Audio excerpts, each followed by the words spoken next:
In 1911, when sea otters were hunted to the edge of extinction, the North Pacific ecosystem collapsed completely. For an entire century, humanity mistakenly believed that barrenness was the normal state of nature. But an unexpected biological reversal took place. The return of this small marine mammal changed the entire situation. Measurement data confirmed that simply by eating, they helped underwater forests increase their carbon storage capacity by 12 times, a physical impact on a massive scale that artificial technology still cannot replicate. How can an animal weighing less than 45 kilograms possess the power to restructure the planet on such a vast scale?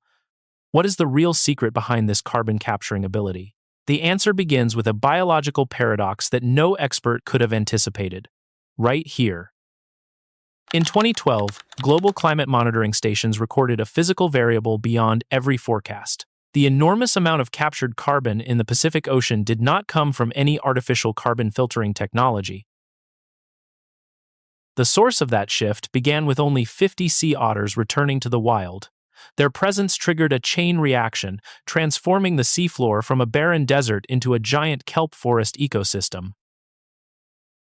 For many generations, divers along the California coast worked under a completely false belief about the true nature of the ocean. Whenever they descended to survey the seafloor, the image that met their eyes was always the same bare rocky reefs covered by an endless, pale purple carpet. That carpet was not coral or some natural geological structure, but in fact millions of purple sea urchins invading every rocky surface. With an enormous biomass density reaching 380 grams per square meter, this sea urchin species created a devastating grazing pressure, erasing every young kelp sprout the moment it began to grow. And because there was no plant life left to form the foundation, plankton, shrimp, and small fish also disappeared completely, leaving the underwater soundscape unnaturally silent. Scientists called this condition barren grounds. But because it had lasted so long, researchers in the middle of the 20th century accidentally treated it as the default condition of nature. In reality, that barrenness was only the remnant of an ecological void carved open more than 2 centuries earlier. Historical and biological data show that, before 1741, the waters from California to Alaska had once been one of the most productive biological systems on the planet, filled with giant kelp forests. Those kelp stalks rose straight from the rocky seafloor all the way to the surface and could reach heights of 49 meters. The most astonishing feature lies in their growth capacity, because each kelp structure can extend by as much as 60 centimeters in only 24 hours. These forests were not merely plants, but an extremely complex three-dimensional structure that created habitat for thousands of different species. This entire ecological architecture was divided into distinct layers to optimize life. On the ocean floor, the kelp holdfast system anchored tightly to rock, not only keeping the stalks upright against the current, but also creating ideal shelter and breeding grounds for hundreds of invertebrate species. In the middle layer, interwoven kelp fronds formed a labyrinth that protected grouper and rockfish from predators. At the surface, this space became an active zone for sea lions and a safe resting station for gray whales during their annual migration. Across 2 million years of evolution, the balance and abundance of this entire giant system were maintained by one core control mechanism, the sea otter.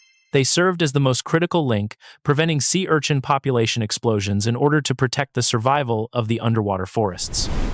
The biological mechanism was completely disrupted when the fur trade emerged. The physiology of sea otters does not rely on a layer of fat beneath the skin to stay warm in cold water the way whales or seals do. They maintain body temperature through a special biological structure, an underfur layer with a density of 1 million hairs per square inch, the highest density in the entire animal kingdom. In the 18th century, the trade value of a sea otter pelt on the international market was equal to many months of income for a skilled craftsman. Commercial extraction pressure was forced onto this predator. Records show that from 1741 to 1911, about 1 million sea otters were killed along the North Pacific coast. By 1911, the global population had collapsed severely, leaving fewer than 2,000 individuals.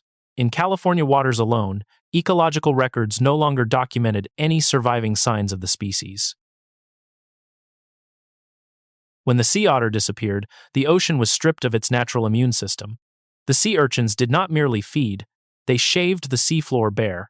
thousands of hectares of giant kelp forest had their holdfasts severed and were swept away in a short period of time.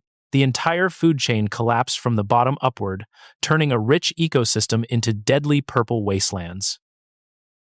To save the situation, humans launched a series of expensive physical intervention campaigns. Teams of divers were sent down to the seafloor to smash sea urchin shells with hammers, and even tons of quicklime chemicals were dumped into the water in an attempt to destroy them, but all of it was hopeless.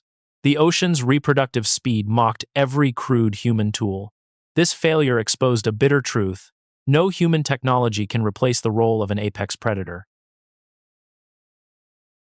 The key to solving the mystery of the silent ocean unexpectedly appeared in a cold, harsh, and completely isolated region, the Aleutian Islands, south of Alaska. When biologist James Estes and his colleagues dived into the freezing water to measure kelp growth, a sharp physical boundary appeared before their eyes. On rocky reefs without sea otters, the so-called zombie sea urchins in a starving state yet not dead, swept across every corner, driving kelp biomass to zero. In contrast, in areas where sea otters lived, sea urchin density was compressed to an extremely low level. Because of that, kelp forests flourished, growing densely upward until they reached the surface. From these field comparisons, a groundbreaking scientific concept was born: Trophic Cascade. This concept confirms a brutal but beautiful truth of nature. When a top predator disappears or returns, it creates a chain reaction that shakes the entire ecosystem below it. Although the scientific community was initially skeptical because the mechanism seemed too simple, the consistency of modern data has crushed all dispute. At the same time, along the California coast, nature was also quietly trying to save itself. A final group of 50 surviving sea otters was discovered hidden in the steep coastal waters of Big Sur and was immediately placed under absolute protection. Of course, humans always tend to intervene in order to speed up the process rather than wait patiently. There were once large artificial campaigns that trapped hundreds of sea otters and moved them to distant islands to force them to establish backup populations. And yet, nature resisted fiercely. Guided by an extraordinary sense of direction, most of the otters firmly rejected the unfamiliar environment, swimming back hundreds of miles through rough ocean waters to return to their original sea. The disastrous failure of relocation projects left an expensive lesson for modern conservation. We cannot force nature to obey planning boundaries drawn by humans on a map. And yet, at the very moment when humans were almost powerless and ready to give up on artificial efforts, Mother Nature launched a spectacular counterattack of her own. A biological miracle began to take shape, not from laboratories or billion-dollar projects, but from the harsh survival instinct of this small animal itself. In direct contrast to forced human intervention, the original sea otter population at Big Sur expanded its territory on its own with perfect precision. The sea otter's survival mechanism is the ocean's miracle. Because they do not have a thick layer of fat to keep warm, they are forced to burn energy continuously. Every day, a sea otter must eat an enormous amount of food equal to 20 to 25% of its body weight.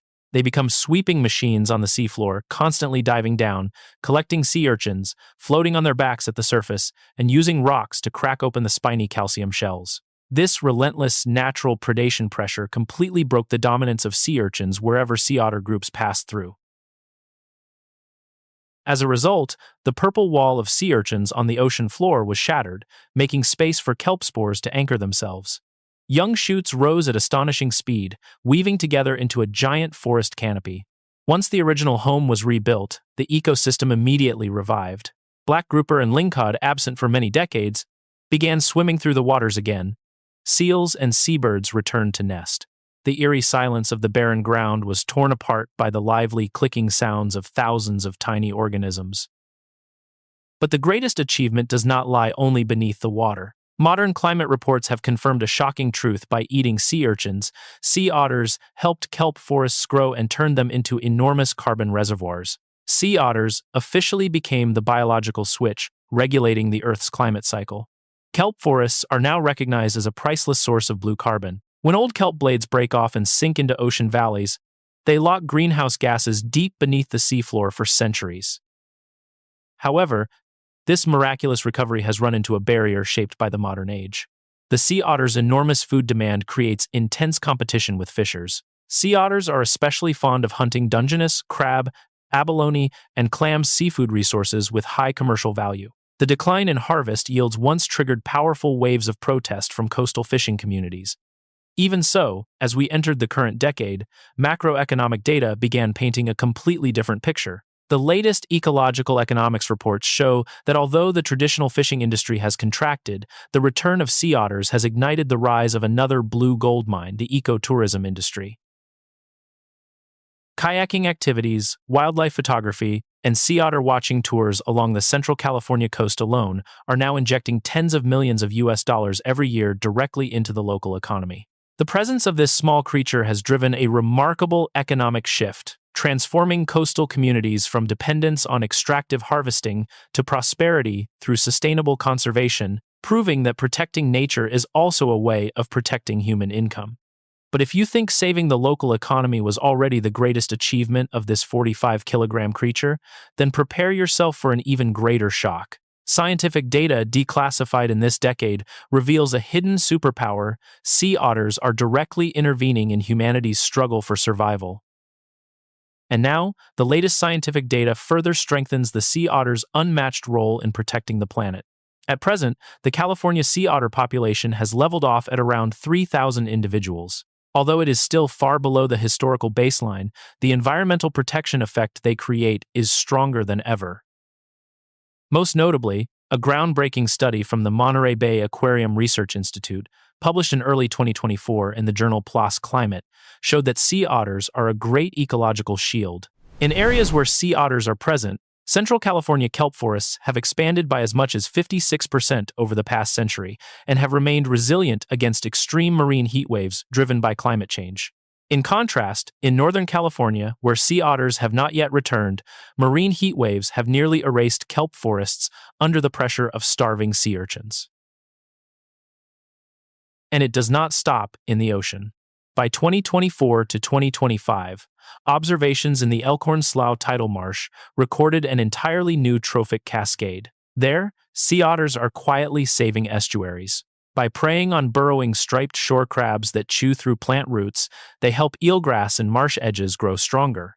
Scientists estimate that the presence of sea otters has reduced shoreline erosion by as much as 90%, creating a soft natural barrier that protects land from the destructive force of rising seas. So why has this army of environmental guardians not yet been able to expand strongly into Northern California? By 2026, satellite and artificial intelligence tracking systems had exposed a deadly defensive line, the shift of juvenile great white sharks. Rising ocean temperatures have pushed these shark populations closer to shore. Although sea otters do not have the rich fat layer that makes ideal prey, even the fatal test bites of young sharks are enough to drive mortality among migrating sea otters into the danger zone.